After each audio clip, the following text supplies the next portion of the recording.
Dear friend, in this video, we will talk about AC with LCR. क्या discuss करेंगे? AC with LCR. Okay. So different here, inductor, capacitor, resistor इन तीनों को series में लगाया गया। L इंडक्टेंस है, C कैपेसिटेंस है, R क्या तुम्हारा रेजिस्टेंस है। सोलो फिर देखते हैं अभी इसके क्रॉस इन तीनों के सीरीज अरेंजमेंट के क्रॉस में हमने EMF लगाया E0 sin ओमेगा t। ये E जो होता है तीन पार्ट में डिवाइड हुआ है, एक है EL, एक है EC और ER है। Okay, EL is potential difference across inductor, EC potential difference across the capacitor and ER is potential difference across the resistor. All of you clear?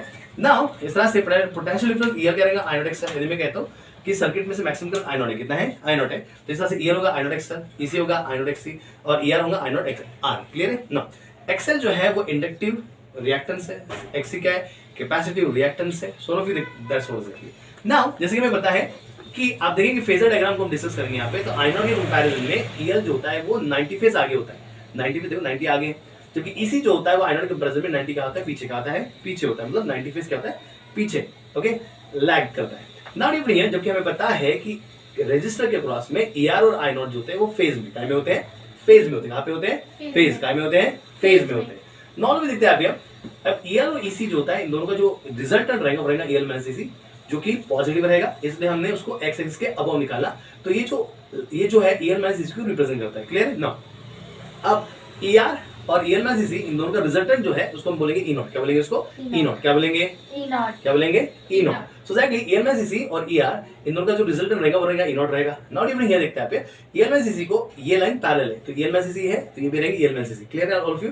Now अब मैं बताना चाहूंगा E0 और I0 के बीच में जो रिजल्टेंट फेज डिफरेंस है वो रिजल्टेंट फेज डिफरेंस रहेगा फाई। कितना रहेगा यहाँ पे? फाई रहेगा। नाउ डिफरेंट इस फेजर डायग्राम में यदि हम लोग पाइथागोरस थ्योरम लगाते हैं तो E0 स्क्वायर क्या होगा तुम्हारा? ये होगा EL स्क्वायर, ER स्क्वायर और ये आपका कौन है? EL माइनस EC है। ये EL माइनस EC, ये जो EL माइनस EC आपको दिख रहा है ये है EL minus EC। So actually इसका स्क्वायर। और भी क्लियर है? नाउ ER क्या है तुम्हारा? I0 है, जो कि हम लोग इससे पहले डिस्कस कर चुके हैं। EL क्या है तुम्हारा? I0 x है। इसका क्या है? I0 x है।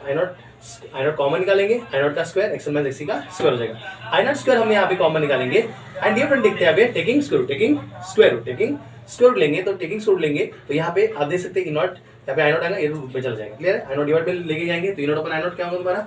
E0 अपॉन I0 जो होता है बाय ओम्स लॉ के अनुसार ये रेजिस्टेंस को रिप्रेजेंट करता है। किसको रिप्रेजेंट करता है? रेजिस्टेंस रिप्रेजेंट करता है। तो E0 अपॉन I0 इस रेजिस्टेंस को रिप्रेजेंट करता है, बट यहाँ पे क्योंकि L C R ये तीनों सीरीज अरेंजमेंट लगाए गए तो E0 अपॉन I0 को हम रेजिस्टेंस नहीं बोलेंगे, हम उसको इंपीडेंस क्या बोलेंगे? इंपीडेंस। इस तरह से इंपीडेंस को हम कैसे डिनोट करते हैं? Z से। इस तरह से ये टर्म जो है Z को रिप्रेजेंट करती है, इसको इंपीडेंस कहते हैं under root R square plus XL minus XC whole square. Now dear friend, जैसे कि हमने देखा E0 और I0 इनके बीच में जो फेज डिफरेंस जो है वो फाई है, तो tan फाई क्या होता है? Opposite upon adjacent. अपोजिट तुम्हारा क्या? EL माइनस XC और यहाँ पे ER। क्लियर है? Understand of you?